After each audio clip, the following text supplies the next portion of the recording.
The early 1970s were a seismic time for gaming, featuring events so huge, so important, that they would never be seen again. Firstly, I was born. Secondly, a little thing called computer space came out and quite literally changed the game.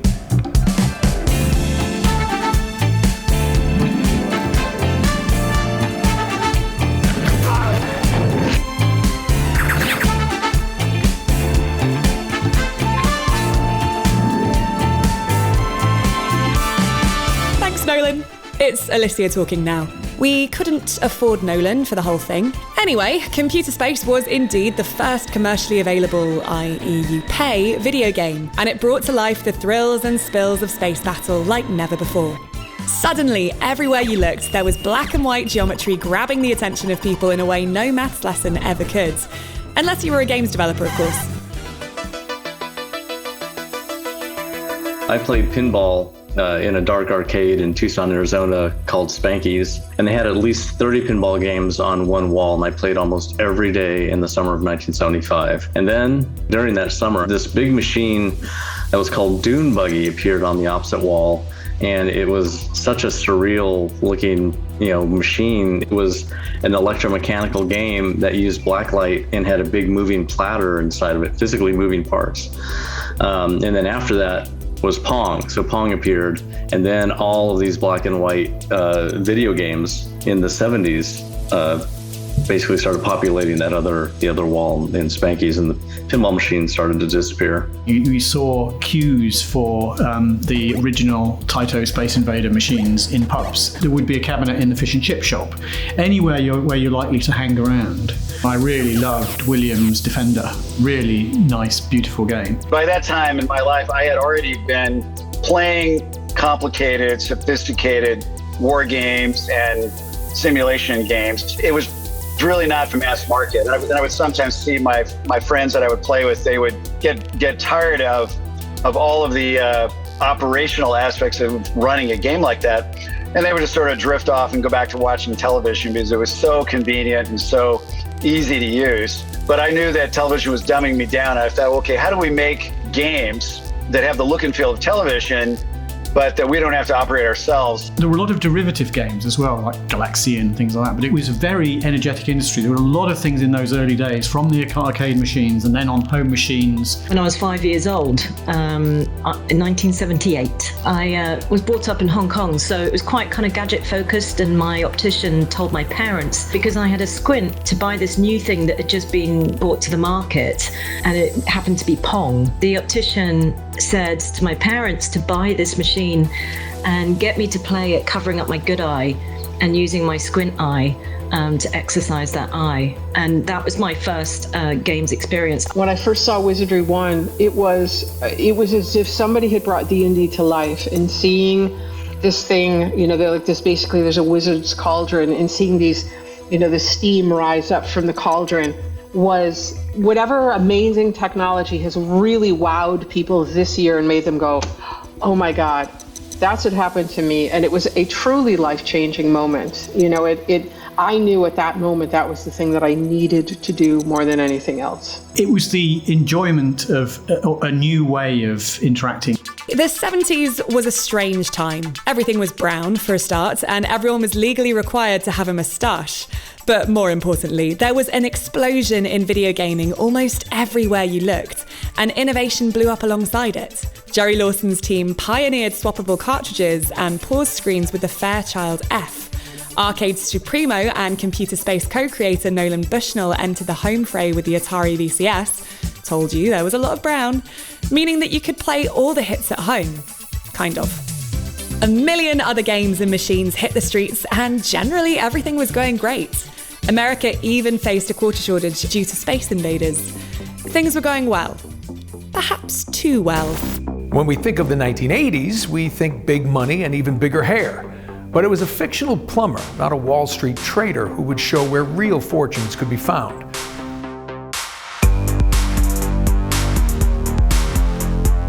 The 80s saw the birth of one of popular culture's true stars, Mario, and his brother, that other guy. Anyway, the release of Super Mario Bros. On the NES, or Famicom, in Japan in 1985 saw a whole new world unspooling before our eyes, creating a behemoth which endures to this day. But Super Mario Bros. Wasn't the only game to make the NES hardware sing. We did Elite on the NES, which was a challenge because you've got, I think it's 2K of video memory. So there are a lot of big challenges there. And that's a version that I think we're both very proud of. A lot of those early NES games were really tour de force in terms of what they got out of the hardware. In fact, the NES was so successful that it's credited with reviving an industry which had suffered a supposed terminal decline in 1983. When Atari imploded, basically it sent a message, and the public decided, oh, that was a stupid thing and it's over. It made it really tough through the mid-'80s. You're waiting for the medium to grow into its adult form and what it needs to be. And again, that's not really about better arcade games. It's about getting to the point where, okay, great. Now you've got optical disc storage. Now you've got an internet. Now you have every machine having its own, graphics processing chip. Okay, now we're really talking. And again, it took some time for all of that. So with Mario kindly rescuing the industry, we were happy to soldier on into our current bright future. Except that's not the whole story. Remember this guy? Hello, my name is David Braben. Turns out that in 1984, he and fellow programmer Ian Bell had cooked up something equally as important on so-called home computers. That game was Elite, and with it, they invented the future. Before I came to university, I'd done some 3D graphics. I was probably quite naive then because, I'd got it working and I assumed there would be loads of people doing a lot more than that. And when I saw what was around, particularly on the BBC Micro, and how it wasn't 3D, I thought, oh, that's interesting. A lot of the games out there were amazingly similar to each other. Very sort of derivative and repetitious, the free life at 10,000 and all of those, that mindset, you have 3 lives. Both of us had this hatred for score because it's such an arbitrary thing, and I said, well, why can't we just call it money and then decide what you spend your score on? That, I think, was probably the pivotal thing, because then so many other things flowed from it. Because the other thing that I thought, playing games like Space Invader and even Defender, is why do I care? Why am I killing all of these poor, helpless things that are going across the screen? And I thought, well, you don't really. What you're caring about is seeing whether you can get a slightly higher score than you did last time. It didn't feel that it had the engagement you got from a different game like Philosopher's Quest, thinking, all right, I've picked up a key. I wonder what that key's for or whatever. It's getting that level of thinking into a game where you're physically flying around, where I thought, well, trading is an obvious thing to do. Then so many other things flowed from it, and you only think, well, all right, what about people? They're obviously bounty hunters. If you express score as money, then it's obviously some sort of bounty. And so it snowballed like that. It was like, how are they doing this? And how are they creating such an enormous universe of stories and characters and personalities? And you can have dogfights with the cop. My earliest memory is of helping my dad play Elite. I was about 2 years old. He had an Acorn Electron. I sat on his lap. Every now and then, I got to press the M key to fire a missile. To get a 3D world, 3D graphics, and the volume of content, it just blew our minds that was even possible. It felt to me like this limitless game. It was amazing. It was just like so ahead of its time, and obviously the start of 3D, which, we all know where that's led. We did know we had something very special quite early on, because obviously we were also big fans of games, and there was nothing at all like it. With games consoles flourishing and home computers allowing students to create entire worlds in their time off, the industry began to grow at a rapid rate. And all those players needed more games than just the platform holders could give them. Even the invention of the greatest game of all time, Tetris, wasn't enough to sate the masses. One of those people who saw this need was an American businessman named Trip Hawkins. You may not know his name, but you definitely know the company he founded. I always knew I wanted to make the sports games before I started EA. When I started EA, everybody knew that it was kind of Trip's hobby.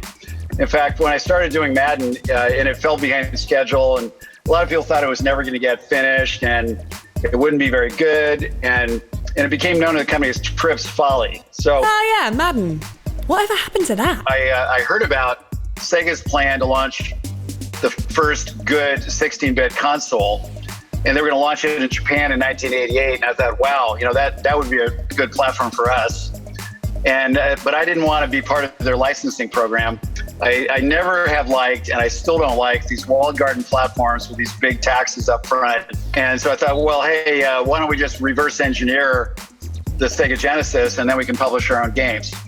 And we figured out how to do all that. It took like a year and a half altogether. And we're ready to come to market with our first games. And I thought, just to be a responsible CEO, I should probably go talk to Sega and see if we can figure out a way to be a good partner with them instead of having to, fight a big lawsuit. And they were accommodating and willing, because I had already been going around behind the scenes talking to a lot of other developers about working with us to have us be their Sega publisher without going through Sega. Ah, yes. The Mega Drive, or Genesis, if you like. Despite being originally released in 1988, has there ever been a machine more in step with 1990s swaggering batitude? The 1990s were a time of great change. Hedgehogs were blue, for instance. But for all the drama associated with Senate hearings, street fighting, or doomed space marines, one company quietly emerged to change video games forever. You may have heard of them. And that company was Atari with the Jaguar. No. That company was Sony with the PlayStation, of course. But before we get to that colossus, let's get back to Sonic, who finally gave Sega a mascot to rival Mario after this chump couldn't get it done. Crucially, it also gave Sega a truly great game, one that would capture the imagination of players all over the world. Just as well, because Nintendo released a little thing called the Super Nintendo, and with it, another little thing called Super Mario World. Oh, and also the home version of Street Fighter 2. Games were very much social, but in the living room. So all we seemed to play in our student flat was Street Fighter 2. The perfect competitive game, just perfection. It started a one-on-one fighting game boom, and soon many imitators followed in its wake. Mortal Kombat, Body Blows, Way of the Warrior, Rise of the Robots. For many players, just having a home version of a Street Fighter 2 or a Mortal Kombat was enough, despite their relative shortcomings. One company, however, decided to do things a different way. はい、そうですね、ネオジオの当時は、まだまだアーケードの方がハードスペックが高くて家庭用が低いっていうような時代でしたので、これをいかにアーケードクオリティのものを家庭用として出していけるかっていうところがまず大きなコンセプトとしてありました。ソフトウェアの方の開発自体は実はアーケード版も、AES 版も MVS 版も差はなくて、ソフトウェアの開発自体の負担はほとんどなかったんですけれども、大きなコンセプトとしてはそういうことですね。アーケードクオリティを家庭に持っていこうというコンセプトです。Whilst SNK was busy building near-mythical arcade machines for the home, approximately 3 billion versions of Street Fighter 2 followed, including Street Fighter 2 Turbo, again on the SNES, which retailed at $5 million. Despite this, people loved it, particularly this man. I played that so much. Oh my god, what a great game. Who, you may know, went on to co-create one of the most important games ever.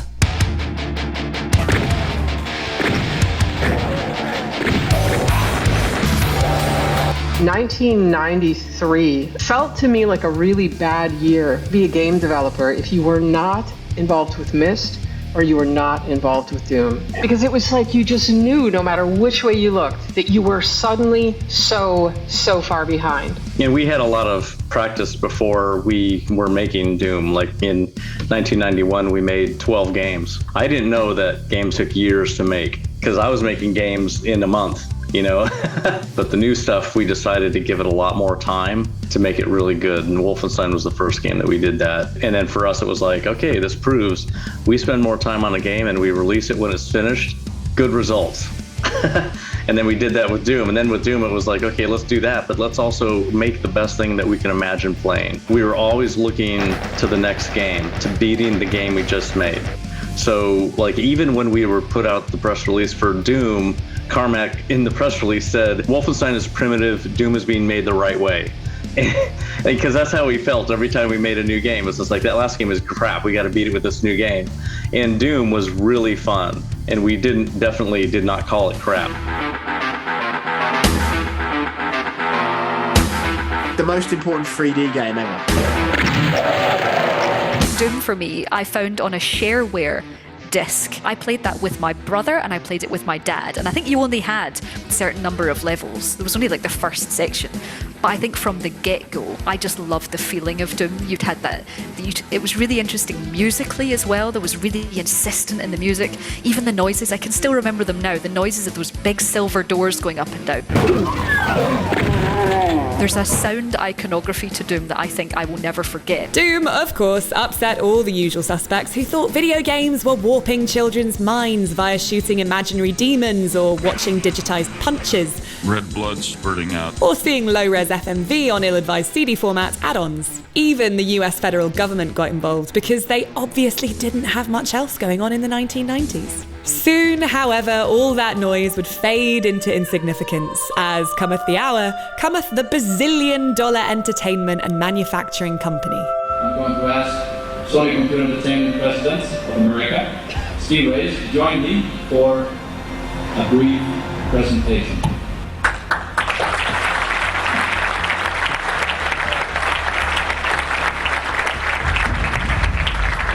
Sony has an incredibly strong brand, especially then.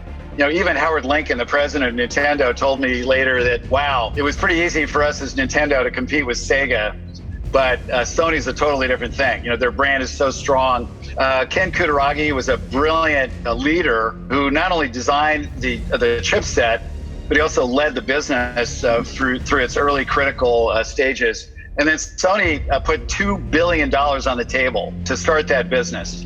And neither 3DO nor any of our partners had any capacity for that kind of spending. And so it was really just only a matter of time before Sony would, you know, basically start to dominate the industry. And that included pushing Nintendo into a lower position and pushing Sega out of the business as well.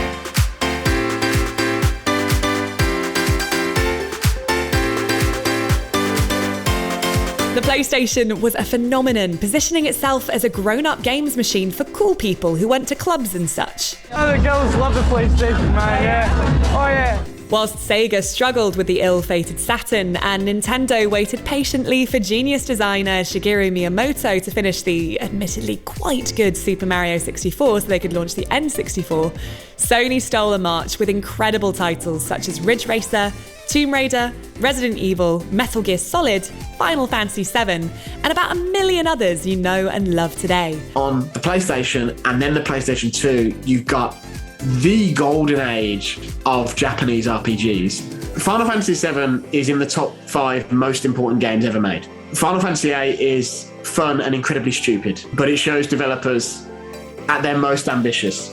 And Final Fantasy IX is like a great big hug in a video game form. I think we got Tomb Raider 2 and the Lost World game and Crash Bandicoot.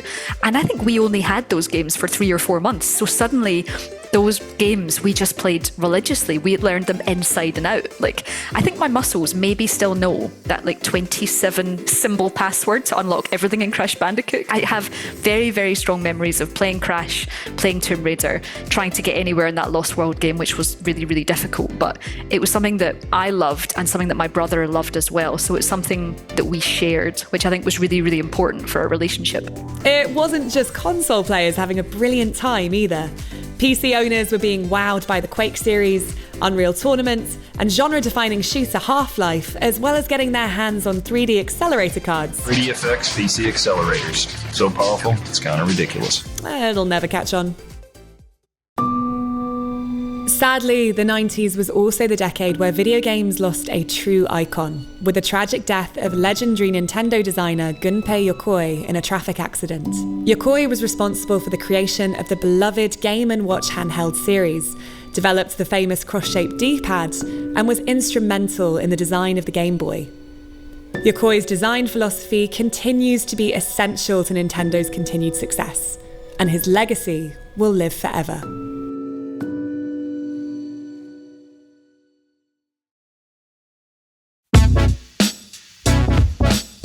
As the 1990s drew to a close, Sony emerged as the top dog in an industry controlled by Nintendo for a very long time. Sega went back to the drawing board in 1998 with the absolutely brilliant Dreamcast, but no one bought it because things aren't fair. Nintendo had a string of absolutely golden exclusives, but simply couldn't compete with PlayStation's third-party lineup and lower production costs. And Sony wasn't finished yet. The 2000s saw the rise of console multiplayer games, bringing with it a rich and deep legacy of people cursing at strangers on the internet.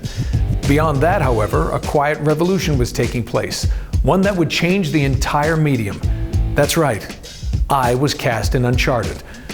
And some other stuff happened as well. Handsome and modest. But Uncharted was a little while off yet, and in the meantime, Sony followed its ultra-successful PlayStation with the even more mind-bogglingly successful PlayStation 2. Released to enormous fanfare in 2000, the machine and its built-in DVD player ensured every person on Earth had a copy of The Matrix, whilst driving Sega out of the hardware business entirely. Like its predecessor, the PlayStation 2 enjoyed enormous third-party support, and the hits just kept coming.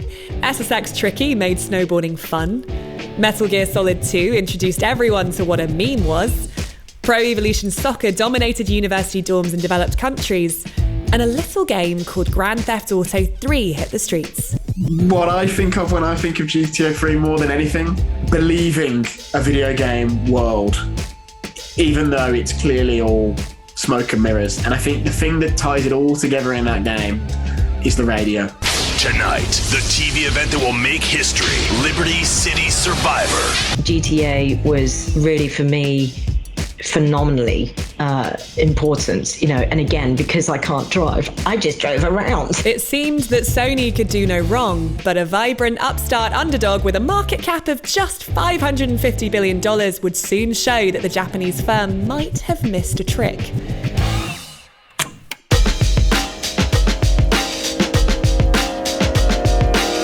In 2001, Microsoft launched the original Xbox, and what the design lacked in grace, it more than made up for in features. A built-in hard drive, Ethernet support, 4 controller ports, and later Xbox Live meant that the Xbox was the machine to jump into the then blossoming world of online console gaming. It also had the perfect exclusives to drive sales: Halo and Halo 2. I need a weapon. And Fusion Frenzy.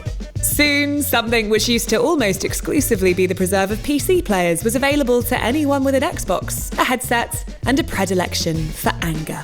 With a few quick button presses, you were able to snap necks in Splinter Cell Pandora Tomorrow, or drive your warthog over foes in Halo 2. Nintendo, well, you could play Resident Evil, and it had a carrying handle. Cheers.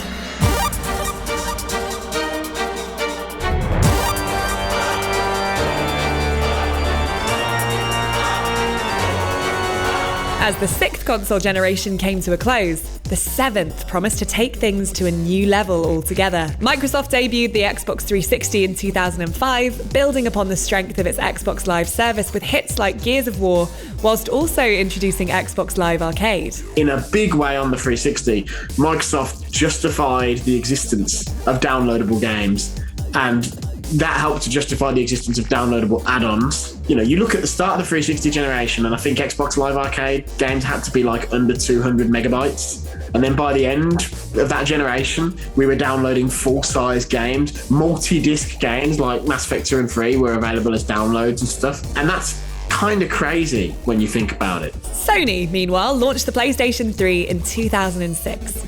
It had a slow start, not helped by the fact that it cost more than a wedding on the moon. $599 US. And its online services were nowhere near those of the 360. Soon, however, it found its rhythm. Although the PlayStation 3 struggled, it was ultimately too big to fail because it was following up on arguably the best console ever made. Massive exclusives like Uncharted and Metal Gear Solid 4 ensured it had something different to offer, whilst also housing multiplayer classics such as Call of Duty 4 Modern Warfare and GTA 4. Meanwhile, PC players were witnessing the twin joys of Steam and Half-Life 2's Gravity Gun and generally scoffing at everyone else. Nintendo, on the other hand, would surprise everyone with a machine codenamed Revolution. You know it better as the Wii Sports Machine. That was one of those accessible things that brought everyone together, parents and grandparents, and it was so genius that was free with the console as well. And looking at it now, kind of madness that they managed to do it, and I love the hype around it. Wii and its pack-in title brought gaming to people who had never dreamed of picking up a traditional controller. So too would a little device which would literally change the world.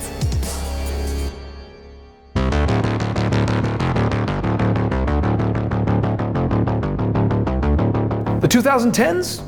What was that all about? Let's find out.